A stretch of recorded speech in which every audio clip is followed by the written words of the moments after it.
Hi, and welcome back to the CTL podcast. Today we're talking to Holly Ross about the hot topic, AI. Holly's been teaching for a while, and she's going to talk about the benefits, how she uses it, what she thinks about it, and share it with the other faculty. Thank you. As you said, I've been teaching for a while. I've been teaching for 18 years now, and I was an early adopter of technology that scared people back in the day called Google Classroom, which changed the way teachers were delivering lessons and even grading those lessons. So I've been an early adopter of technology, and when ChatGPT and other generative AI came along, I decided I needed to play with this new thing, because if this new thing was around, I needed to know how it worked. And I came to realize that we've been using generative AI, just not to this degree. We had Clippy. We had those squiggly lines in Microsoft Office.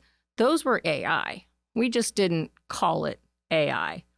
Now this beast that has been unleashed, AI, has all of us fretting about what we're going to do with our jobs, because it can generate text for us. And my thought is we need to tame the beast and make it work for us instead of against us.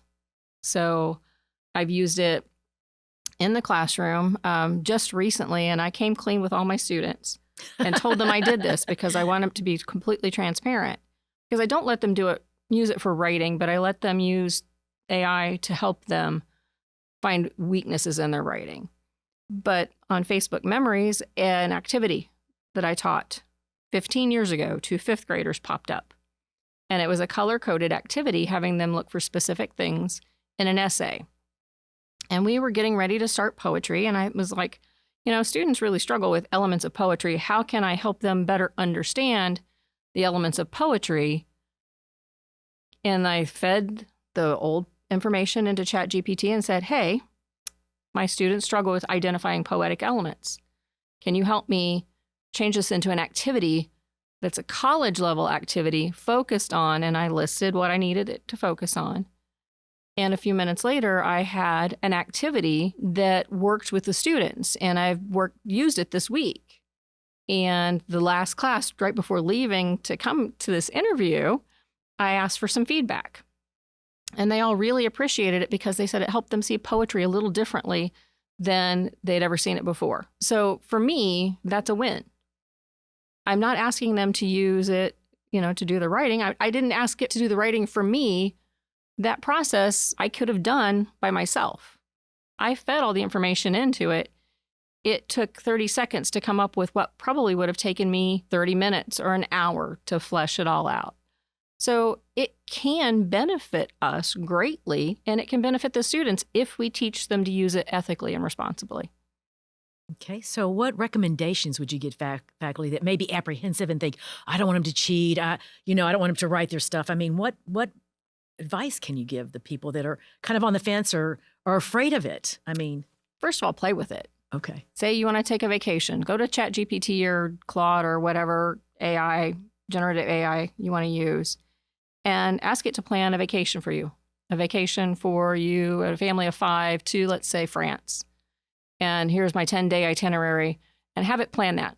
See what it does. And then ask it to maybe summarize something for you that's a 10-page article or whatever that you just don't have time to read. See what happens then.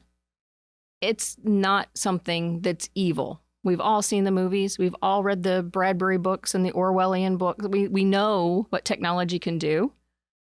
And I think that that's what scares a lot of veteran teachers is we know what the books have told us. We know what the movies have told us, but play with it for yourself. And then guide your students how to use it. Teach them how to use it in your classroom for your discipline. There are a lot of employers that want students who know how to prompt engineer. Mm-hmm. So I think it's incumbent on those of us who teach English to teach students how to keyword a question, whether it's a Google Docs search or it's an AI search, a generative AI search, so that they get the right information. Because you and I know that keywording a question in Google gets you either 4 million irrelevant articles, or it gets you 4,000 articles that are specific to what you want. And it's all prompt engineering. It's all keywords. Narrow it down. Narrow your focus. Narrow it down. Narrow it down. Yeah. And then teaching them to use it as, hey, this is what my teacher's looking for in my thesis statement. How does my thesis statement compare to this? Can you give me a grade? Can you give me some feedback? Where can I make adjustments? But also frame that too without changing any of my wording, help me find errors in my writing. It's another tool for their toolbox. It's another tool for our toolbox. And I was talking to a colleague last week about this topic and having a spirited debate because they're very anti-AI. Mm-hmm. And I get it. I appreciate that. But at the same time, this is a tool that we can use. We can train it to do what we want it to do for us instead of replacing us. Right. And I kind of like my job. So I figured, I need to get ahead of this curve instead of behind it. I agree. And, there's been a lot of changes in education. There's been a lot of these type of tools over the history of teaching. I don't know about you, but it's kind of exciting.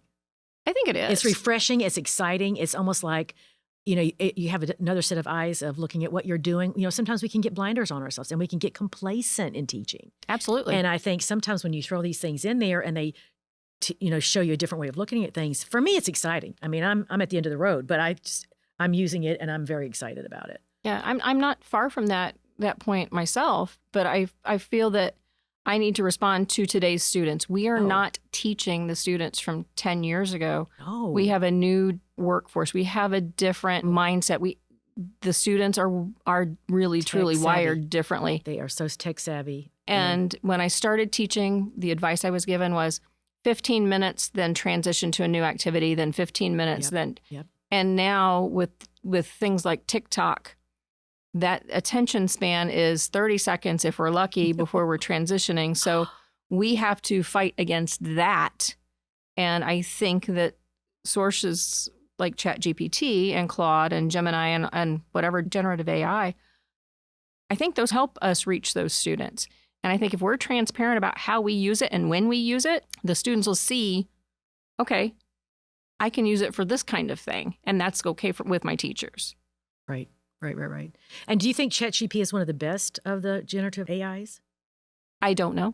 It's one I've tried. It's one I'm the most familiar with. Yeah. So. And then have you had any feedback from your students as far as accessibility for them when they're home with ChatGPT, with their internet, and you can only go so far with that before you have to pay for it. Right. No, I haven't had any students that had any kind of accessibility issues. What I've had is students who are writing their papers at 11 o'clock at night and wanting to get feedback. And we don't have anybody in the writing lab, so the online writing lab's not staffed. And I'm not going to write feedback on a paper at 11 o'clock at night when it's due at 11:59. Yeah.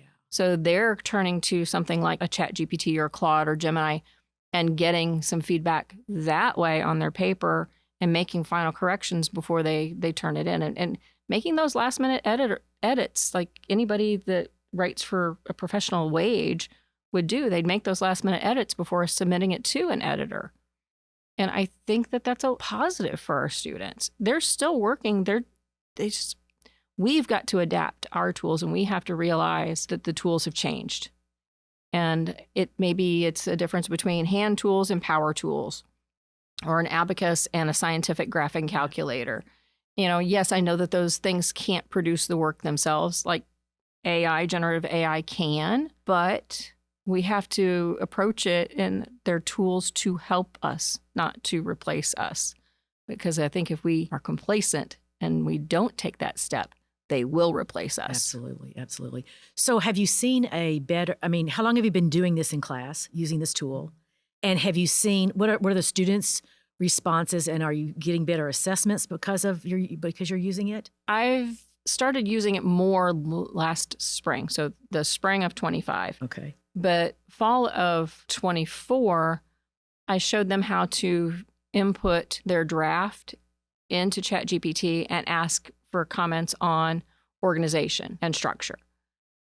And some of them liked it. Some of them were like, I don't like, this feels wrong. I don't like this. Feels wrong because they think they're cheating? Because they think they're cheating. Okay.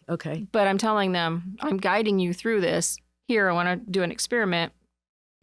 and we pull up a website called Paper Rater that I've been using since it came out, at least 15 years ago. And I said, okay, let's look at the feedback that Paper Rater generated for you. Now let's copy and paste your paper into, and I've used ChatGPT in class, and ask it to look specifically for sentence fluency and transitions and phrasing. And the feedback ChatGPT gave was almost identical to the feedback that Paper Rater gave.